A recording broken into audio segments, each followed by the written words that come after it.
This is Sridhar Kadari, senior journalist, managing editor, we media news. ఇప్పుడు మనం హైదరాబాద్ మహానగరంలోని కుత్బుల్లాపూర్లోని రాఘవేంద్ర నగర్ కాలనీలోని అయ్యప్ప స్వామి టెంపుల్లో ఉన్నాము. ఈ టెంపుల్కు సంబంధించి ద్వితీయ వార్షికోత్సవం చాలా అద్భుతంగా జరిగింది. ఈ కార్యక్రమానికి సంబంధించి ప్రధాన పూజారి గారు సాయి కుమార్ శర్మ గారు ఉన్నారు. ఆయన అడిగి మరిన్ని వివరాలు తెలుసుకుందాం.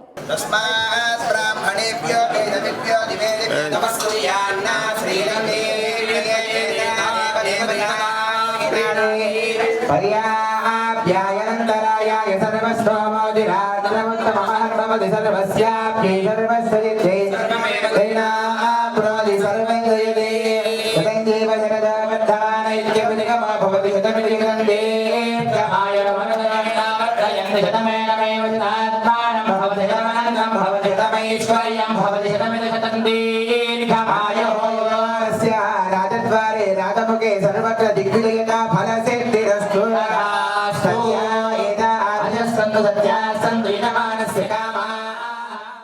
సనాతన ధర్మం అంటే ఆచారం ఒకటే కాదండి. మనం ధర్మాన్ని పాటించాలి, చెప్పటం కాదు ఆచరణలో చూపించాలని అని నేను అనుకుంటాను. మనకి కనపడేటువంటి సనాతన ధర్మం అంటే హిందువులే సనాతన ధర్మం హిందువు. కాకపోతే ఏంటంటే ఈవేళ హిందువులు అందరూ సనాతన ధర్మం అని మనం అందరం అంటున్నాము, కానీ ఆచరణలోకి వచ్చేసరికి దాన్ని చేయటం లేదు. ఇట్లా మీడియా ముందు రావటం, ఏదో గబగబా ఆవేశంగా మాట్లాడేయటం, వెళ్ళిపోవటమే చేస్తున్నాం. ఇక్కడ ఒక సందర్భం వచ్చింది కాబట్టి ఈ సందర్భానుసారంగా అందరికీ తెలియజేస్తున్నాం. మన హిందూ ధర్మంలో గోవు చాలా శ్రేష్టం, అందరికీ తెలుసు. సకల ముక్కోటి దేవతలందరూ కొలువై ఉన్నటువంటి గోవు. కానీ ఆ గోవునే నిర్లక్ష్యం చేస్తున్నాం. ఆకలికి అవి రోడ్ల మీద ప్లాస్టిక్ అవి తింటున్నాయి, కానీ మనం బండి మీద వెళ్తూ కనీసం ఆగి ఒక పండ్లో ఫలమో కూడా ఇంటి ముందుకు వస్తే బయటకు వచ్చి ఒక గుప్పెడు దానికి పెట్టడానికి కూడా లేదు. ఇంకా ఏం సనాతన ధర్మం గురించి చెప్తాను చెప్పండి? ఎక్కడుంది సనాతన ధర్మం? మనం మాట్లాడటంలోనేనా, చేతల్లో లేదా? చేతల్లో వద్దా? పూజించండి ఎవరైనా సరే, కానీ అందరూ చెప్తున్నట్లుగా చెప్పటం కాదు, ఆచరించాలి. అది ఎవరైనా, ఆడవారైనా మగవాళ్ళైనా ఎవరైనా సరే, హిందువుగా పుట్టిన ప్రతి ఒక్కళ్ళు కూడా గోసేవ చేయాలి. ఒక్క గోసేవ చేయటం వల్ల ప్రత్యక్షంగా పరోక్షంగా కూడా చాలా ఉపయోగం అంటే చాలామంది టీవీలో చెప్పంగానే ఇవాళ గురువారం రేపు వెళ్ళిపోయి గోవుకి శనగలు పెట్టండి అనగానే ఎక్కడ లేని శనగలు తీసుకెళ్ళి గోవు పాపం పెట్టేస్తారు.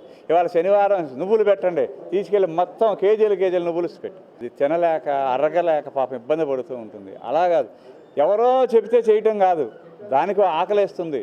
ఆ ఆకలికి మనం ఏం చేస్తున్నాం? మన వంతు సహాయంగా లక్షలు ఇవ్వాల్సిన పని కూడా లేదు. నీ ఇంటి ముందుకు వస్తే అంత గుప్పుడు గడ్డి పెట్టు, దానికి ఒక కట్ట గడ్డి కొంటే 30 రూపాయలు అవుతుంది.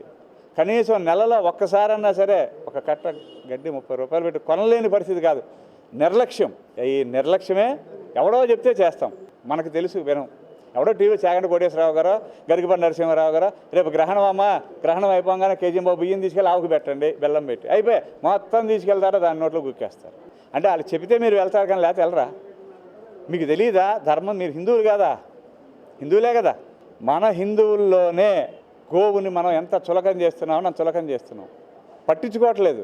ఎప్పుడూ కూడా ఒక శాస్త్రం, గో బ్రాహ్మణేస్తు శుభమస్తు నిత్యం సర్వే జనా సుఖినో భవంతు. ఎక్కడ గోవు బ్రాహ్మణులు సంతోషంగా ఉంటారో ఆ ప్రదేశం అంతా కూడా సుఖశాంతులతో వర్ధిల్లుతుందట. ఈ సూత్రాన్ని గత కాలంలో పాలకులు, అప్పట్లో ఉన్న రాజులు వీళ్ళు చేశారు. మీకు బాగా తెలిసే ఉంటుంది, కృష్ణ భగవానుడు ద్వాపరయుగంలో కొన్ని కోట్ల గోసంపద, మనుషుల సంపద కంటే గోసంపద ఎక్కువ ఉండేది అప్పుడు. కానీ కలియుగానికి వచ్చేసరికి మనుషులు పెరిగారు, గోసంపద తగ్గిపోయింది. గోవును పట్టించుకోవడమే మానేసాం మనం. ఒక్కటి ఇది ఎవరు చూసినా సరే, నా యొక్క శక్తి. మీరు చూసే ఉంటారు, 2 చిన్న గోవులు, 4 ఉన్నాయి నా దగ్గర గోవులు. పెద్ద నుంచి పెద్ద, చిన్నవి ఇప్పుడు 1.5 గోవులు. ఇవి నాతోనే ఉంటాయి. నేను ఒకటే అనుకున్నా, ఇవి మా పిల్లలు, నా జీవనం, మా కార్తికేయ శ్రీవల్లి. అవి నన్ను చూస్తే ఎక్కడ కిలోమీటర్ దూరం చూసి లేచారు చేస్తాయి. ఆ దగ్గరికి వెళ్తే చక్కగా చూస్తాయి నాతో పాటు. నాకు అనిపిస్తూ ఉంటుంది, ఎంతోమందికి మనం ఏదో చేస్తామో అనుకుంటాం, కానీ ఒక్క గోవుకి చేయలేకపోతున్నామా అనే ఒక్క సంకల్పంతోనే. కానీ ఇక్కడ దేవాలయంలో కూడా గోవు ఉండాలని చెప్పి తీసుకొచ్చి ఇక్కడ పెట్టడం జరిగింది గోవుల్ని. అందరికీ చెప్పేది ఒక్కటే, గోవుకి సేవ చేయండి. కనీసం వారంలో ఒక రోజున మన పిల్లల్ని తీసుకెళ్ళి ఆ గోవు దగ్గర నుంచోబెట్టండి. మనం నుంచున్న ఆ గోవు యొక్క శ్వాస పీల్చిన మీ ఆరోగ్యం బాగుపడుతుంది. అనుకోనిది అంటే అన్ని జంతువుల మీద మూగజీవుల మీద ప్రేమ ఉండాలి లేదని నేను చెప్పను. కానీ బయట ఉండాల్సిన కుక్కని బెడ్రూమ్లో పెట్టాము, లోపల ఉండాల్సిన ఆవుని రోడ్డు మీదకి వదిలేసాం. ఇది ఎంత మటుకి ధర్మం, హిందూ ధర్మం ఏంటి అనేది మనం మొన్న విన్నాను ఎక్కడో యూపీలో యోగి ఆదిత్యనాథ్ గారు కొత్తగా ఒక స్కీమ్ పెట్టారు. ఏ ఇంట్లో అయితే గోవు ఉంటుందో వాళ్ళకి 1500 రూపాయలు ఇస్తున్నారు. చాలా చక్కటి అద్భుతమైనటువంటిది. ఎందుకంటే ఎక్కడ గోవులు తిరుగుతూ ఉంటాయో ఆ ప్రదేశం అంతా కూడా ఆక్సిజన్తో నిండిపోతుంది. రోగాలు రావు. ముందు ఇది నిర్మితమైంది, ఇది ప్రయోగించి అయినా కూడా మనం నిర్లక్ష్యంతో వదిలేస్తాం.